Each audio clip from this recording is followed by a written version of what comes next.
Vous êtes sur le point de travailler sur le TP étude d'une lame vibrante. Cette présentation est là pour vous montrer la modélisation du comportement de cette lame.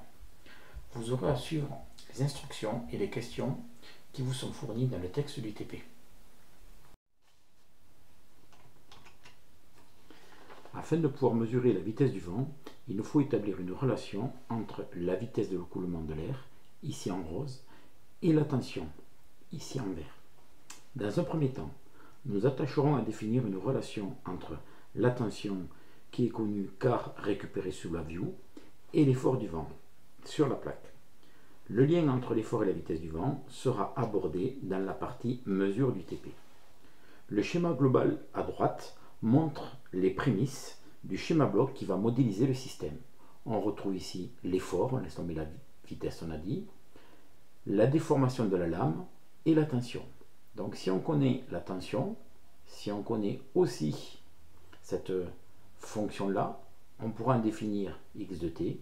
Si on est capable de modéliser le comportement de la lame et de la plaque, on pourra connaître f.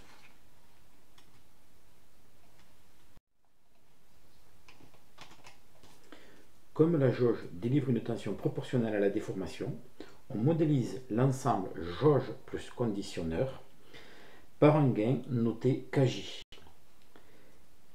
Je vous invite à lire le sujet du TP, vous y retrouverez ce terme kj. Il nous faut maintenant établir la relation entre la déformation x de t et l'effort du vent. Pour cela, nous devons faire deux hypothèses. Tout d'abord, que l'action du vent s'appliquera au centre de gravité du système, et enfin, que la lame vibrante, qui est de faible amplitude, aura un mouvement de translation rectiligne.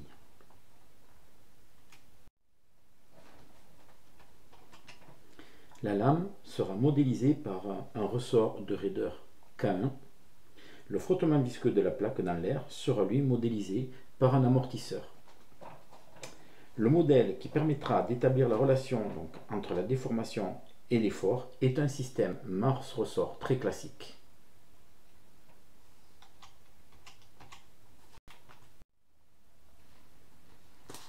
En appliquant le PFS sur ce système Morse-ressort, on va établir la relation entre x de t et f extérieur de t.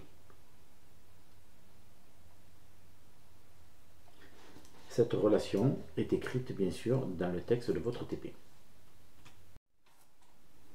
En appliquant la transformée de Laplace à l'équation du mouvement du système sous l'action du vent, nous obtenons le schéma ci-contre. Il vous reste à définir les gains K1, K2, Kj ainsi que la masse M.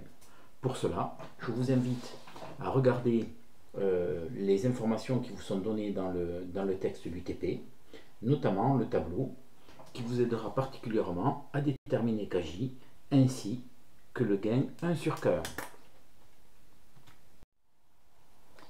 Il vous manque à déterminer K2 et grand M. Nous vous donnons dans le texte du TP les valeurs de xi et d'oméga n. N'oubliez pas de regarder comment nous les avons obtenus.